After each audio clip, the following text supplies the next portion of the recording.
राधे राधे बहनों। देखो, ये अगर आपकी ब्लाउज में फिनिशिंग नहीं आती है ना, तो ये वीडियो आपके लिए है। आप इसे ज़रूर देखें कि ब्लाउज में कैसे फिनिशिंग लाते हैं। ठीक है। ये देखो, प्लेट का निशान लगाए 1-1 इंच पे है। अब ये हम प्लेट डालना शुरू करेंगे। इसकी छटाई कर लेंगे पहले बिल्कुल फिनिशिंग से। जो हमारा एक्स्ट्रा कपड़ा निकला हुआ है उसको हम साफ़ कर देंगे। ठीक है, बिल्कुल बराबर से। आपको इतनी अच्छी फिनिशिंग आएगी, आप इस तरीके से बनाओगे ना, तो आप ये कहोगे कि सच में फिनिशिंग नहीं आती है ना, तो भी आएगी। चाहे हाथ वाली मशीन हो, चाहे कोई सी भी मशीन हो, इससे बहुत अच्छी फिनिशिंग आती है इस तरीके से बनाने से। ठीक है, तो ये हम प्लेट डालेंगे। नीचे वाली प्लेट हमने 2.5 इंच पे डाली है और 2 इंच चौड़ी डाली है, 2.5 इंच लंबी डाली है। और ये दूसरी जो प्लेट होती है हमारे सामने वाली, ये हमने आधा इंच पे डाली है। ठीक है, और आधा इंच डाली है, और ऐसे ही आधा आधा इंच की और सारी प्लेटें हमने आधा आधा इंच पे ही डाली हैं। ठीक है, और अब ये सारी प्लेट डाल लेंगे। तो जो इसका तीरा लगाने का तरीका है ना, वो आप देखना, वो थोड़ा अलग है, उससे फिनिशिंग आएगी। और ये मैंने कच्चा नहीं किया था, रिवर्सिबल टेप था, उससे मैंने उसको पेस्ट कर लिया था। देखो कितना अच्छा पफ बन के तैयार हुआ है, देख रहे हो। तो अब ये इसमें हम बेल्ट लगाएंगे। तो आपको ये देखना है कि बेल्ट किस तरीके से लगाई जाती है, जिससे हमारी फिनिशिंग आएगी ब्लाउज में। ठीक है, देखो बेल्ट को लगाने के लिए सबसे पहले हमें अस्तर वाला कपड़ा है, हम एक साथ भी रख सकते हैं, पर कई बिगिनर्स लोगों से निकल जाता है कपड़ा बीच से, तो मैं इजी तरीके से बता रही हूँ कि पहले हमें अस्तर का कपड़ा नीचे रख लेना है, और फिर हमें आधा आधा इंच पे एक एक पैर छोड़ के ऐसे सिलाई लगा देनी है, आधा इंच की। ठीक है, फिर ऊपर से हमको जो मेन फैब्रिक का कपड़ा है वो रख लेना है। उसी सिलाई पे जितना हमने उसमें लिया था उतना हमको इसमें ले लेना है। ऐसे करके सिलाई इसको ऊपर से रख के और सेट कर करके इसको करते जाना है। ठीक है, अब ये है। अब इसमें ना, अब हम इसको पलट देंगे ऐसे करके। देखो, अब देखो फिनिशिंग, ये पट्टी लगा दी थी मैंने, अब फिनिशिंग देखना है इसकी। ठीक है, अब दूसरी साइड से भी देख सकते हो कि जो अंदर की साइड है हमारी, उस साइड भी कोई भी कपड़ा निकला हुआ नहीं है। ठीक है, बिल्कुल एकदम सफाई से ब्लाउज बन के तैयार होगा आपका, कोई धागा नहीं, कोई कपड़ा नहीं, कुछ नहीं निकला हुआ हो रहेगा। ठीक है, इस तरह से आपको बेल्ट अटैच करनी है इसमें। ठीक है, अब ऐसे ही इस दूसरे पार्ट को भी हम तैयार कर लेंगे। तो दूसरे को भी सेम ऐसे ही करना है, पहले एक्स्ट्रा कपड़ा कटिंग कर देना है। आप अगर कच्चा करना चाहें कच्चा कर लो, नहीं मैंने रिवर्सिबल टेप से इसको पेस्ट कर लिया है। आप सुई धागे से भी कर सकते हो, नहीं तो मशीन से भी कर सकते हो, जैसा आपको कंफर्टेबल लगे।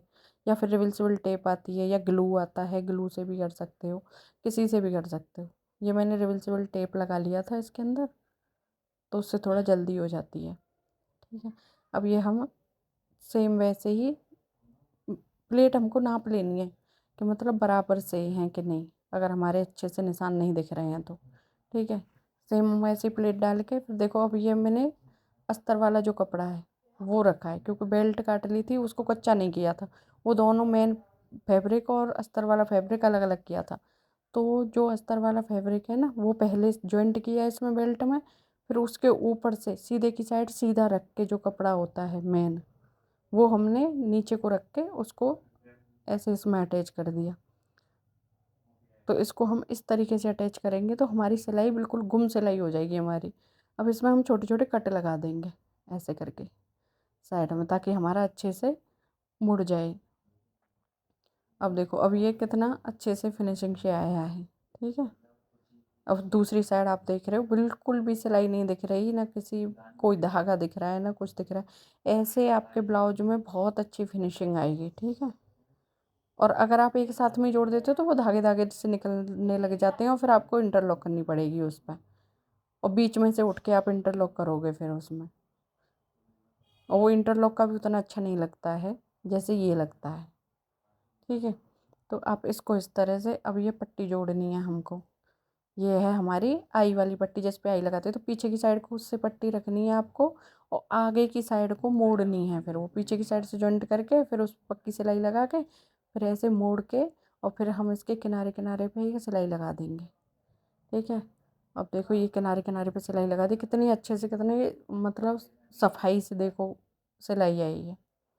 ठीक है, ब्लाउज कितने सफाई से। अब हम इसका बैक पार्ट तैयार करेंगे। तो बैक भी मैंने ऐसे ही चिपका लिया था, पर गले पे मैं कहीं कहीं से मैंने चिपकाया था, तो गले पे मैं ये कच्चा कर रही हूँ इसको, ठीक है, ताकि कपड़ा हमारा इधर उधर ना हो। तो गले पे कच्चा करके फिर हम इसके साइडों को सेम ऐसे ही जो एक्स्ट्रा फैब्रिक है उसको छांट देंगे, गले की भी कटिंग कर लेंगे। और जो मैंने नीचे 2 inch main fabric, 1.5 inch main fabric ज़्यादा रखा था, इसलिए क्योंकि तुरपाई करेंगे तो फिर वो मोटा मोटा नहीं होगा। अस्तर भी साथ में रखते हैं तो ज़्यादा मोटा हो जाता है, ठीक है।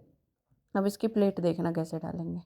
इसकी प्लेट डालेंगे जैसे आधा इंच पे डालनी है, तो हमको जो तुरपाई के लिए जो कपड़ा छोड़ा है 1.5 इंच, उस पे और उसके ऊपर तक 1.5 इंच तक आधा इंच ही ले जानी है, फिर तब जाके हमको उसको शेप देनी है ऊपर जाके, ताकि हमारा एकदम से बढ़िया एकदम फिनिशिंग में आएगा। नहीं तो ऊपर का कपड़ा बड़ा रह जाता है, नीचे का छोटा हो जाता है, तो वो अच्छे से नहीं आ पाता। अब देखना, अब हम इसको मोड़ देंगे, मोड़ के अब देखो कितने अच्छे से फिनिशिंग आई है इसमें। अब हम इसके कंधे जॉइंट करेंगे दोनों, ठीक है। कंधे आपको जॉइंट करने हैं बिल्कुल, आगे का जो गला है उसको एकदम मैच करके, पीछे का भले ही एक्स्ट्रा कपड़ा जा रहा है, आगे पीछे का कोई सा भी, उससे दिक्कत है, उसको बाद में हम छांट देंगे, पर गले से हमको बिल्कुल बराबर से रखना है, गले की साइड से, ठीक है। इसको बराबर से रख के दोनों को हम जोड़ लेंगे। अब जो हमारा एक्स्ट्रा अगर साइड को जा रहा होगा ना, खोल के देख लेंगे उसको, थोड़ा सा भी जा रहा है एक पैर का या कैसे भी, पर उसकी हम ना एक जैसी छटाई कर देंगे।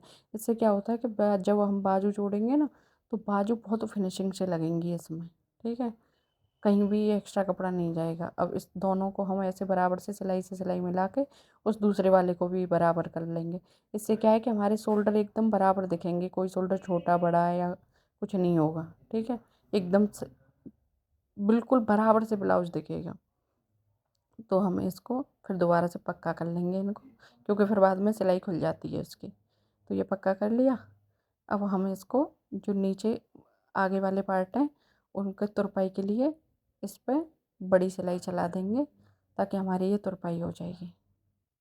देखो तुरपाई के लिए हमने कर लिया दोनों साइड। अब इसको हम बराबर से नाप के, जब दूसरी साइड से भी हम तभी करेंगे इसको कि बराबर से नाप लेंगे, नहीं तो आई की पट्टी छोटी हो गई या फिर आई की पट्टी बड़ी हो गई, हुक की पट्टी छोटी हो गई, कुछ भी हो गया, तो वो हमारा ब्लाउज के जो हम हुक लगाएंगे ना, तो उनमें ना गैप गैप सा दिखाई देता है हमारा, फिर वो अच्छा नहीं लगता, फिर बेकार लगता है वो, उससे फिनिशिंग नहीं दिखती है।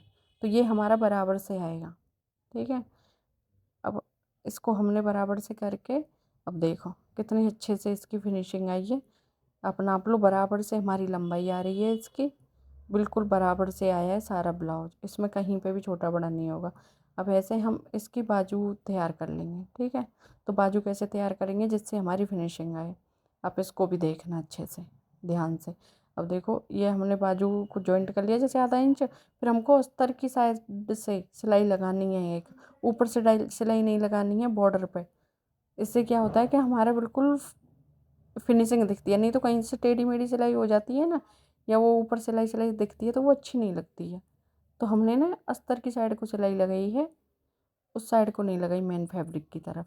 अब इसको कच्चा कर लिया, कच्चा करके एक्स्ट्रा जो कपड़ा है उसको हम कट कर देंगे, ठीक है। इससे ना बहुत अच्छी फिनिशिंग आती है बाजू में भी। तो आप इस तरीके से बनाओगे ना, तो आपके ब्लाउज में बहुत ही अच्छी फिनिशिंग आएगी, बहुत अच्छी, और टाइम भी नहीं लगता है, अच्छे से बन जाता है। देखो अब एकदम से ये बाजू तैयार हो गई, ठीक है। ऐसे ही हम दूसरी बाजू भी ऐसे ही तैयार कर लेंगे, ठीक है। और जो एक्स्ट्रा ये कपड़ा था बाजू के आगे को, वो मैंने उसमें से डोरी बना ली थी, वो डोरी के लिए बच गया था। तो देखो इस तरीके से आपको सिलोगे ना ब्लाउज, सिलाई करोगे इस तरीके से, तो एकदम परफेक्ट ब्लाउज आएगा।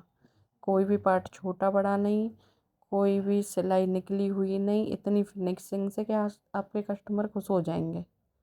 मेरे से भी मेरे कस्टमर बोलते हैं कि आपके हाथ में बहुत फिनिशिंग है। आप भी ऐसे ही फिनिशिंग से ब्लाउज सिल सकते हैं। अब देखो ऐसे साइज ले लोगे कि हमारा कहाँ तक आ रहा है। अब एक पैर आगे आ रहा था तो ऐसे निशान लगा लिया बराबर से। अब इसको नापेंगे तो बिल्कुल परफेक्ट, देखो ब्लाउज की फिनिशिंग, पफ देखो इसमें कैसा बना हुआ है, इसमें बिल्कुल ऐसे परफेक्ट फिटिंग आती है ना, एकदम से अच्छे से पफ बन के तैयार हुआ है। तो ठीक है जी, राम राम, बाय बाय। ऐसे ही आप से लोगे तो बहुत अच्छी फिनिशिंग आएगी।